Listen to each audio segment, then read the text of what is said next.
Dá. O Ministério Público italiano pediu hoje que a Corte de Apelações reveja a decisão de não extraditar Henrique Pizzolatto para o Brasil. O resultado deve sair amanhã. Os promotores querem que seja feita uma inspeção profunda no presídio da Papuda, em Brasília, para onde Pizzolatto deve ser levado. O argumento da Corte de Bolonha para negar a extradição foi que existem violações de direitos humanos nas prisões brasileiras. O ex-diretor de marketing do Banco do Brasil foi condenado a 12 anos e 7 meses por corrupção passiva, peculato e lavagem de dinheiro no caso do Mensalão. Ele fugiu para a Itália, onde foi preso porque usou um passaporte do irmão já falecido para entrar no país. Depois que o pedido de extradição foi negado, ganhou liberdade. O governo brasileiro recorreu, argumentando que não há motivo concreto para supor que os direitos fundamentais de Pizzolatto seriam violados por falta de estrutura das prisões.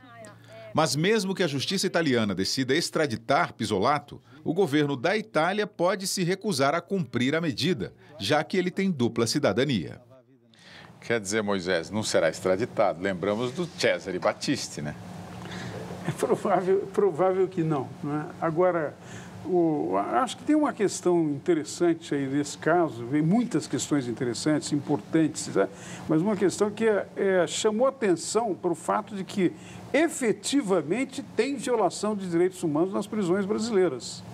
Esse caso joga à luz, porque é um caso famoso, o Pizzolatto teve um papel extremamente importante no Mensalão, não é? E a fuga dele, tudo isso se transformou num caso, digamos, de extrema atenção. Mas eu acho que nós deveríamos olhar melhor, não é? O argumento que foi apresentado na Corte na Itália, não é? De que mandá-lo de volta significaria submeter a condições em que não tem propriamente garantia de respeito nas prisões brasileiras. Claro que são duas coisas diferentes. Eu acho que quem cometeu um crime no Brasil tem que pagar o crime no Brasil, de acordo com as leis brasileiras, com a justiça brasileira. Mas acho que chamou atenção para um ponto extremamente importante. O ministro da Justiça brasileiro, alguns meses atrás, não é, considerou um horror a situação que existente nas prisões brasileiras. Eu, como cidadão brasileiro, não vi depois disso medidas no sentido de enfrentar o horror e, de alguma maneira, criar outras condições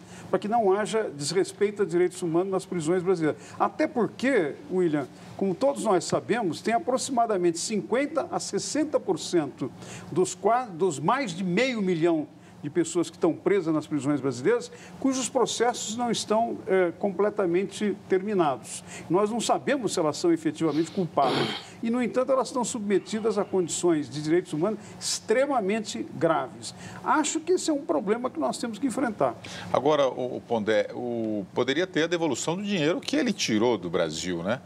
O Bob Juliano Fox faz essa indagação aqui. Não precisa extraditá-lo, basta devolver o dinheiro que ele levou. Essa é sempre a questão, inclusive a gente já discutiu aqui no jornal, isso que esses corruptos aí, eles roubam e vão presos. E veja, ele iria para a Papuda, né? A Papuda, como a matéria mostra, em termos de prisão, é umas 5 estrelas, né?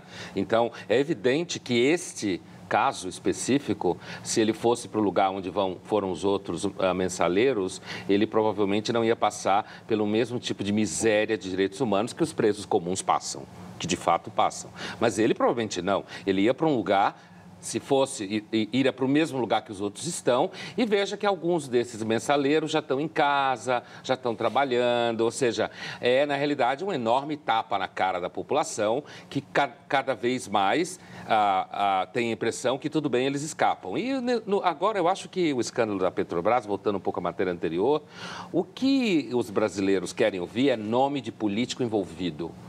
Porque senão fica parecendo que vai estourar na mão da iniciativa privada, estourar na mão digamos assim, de funcionários do setor privado, e os políticos vão escapar e vai virar pizza.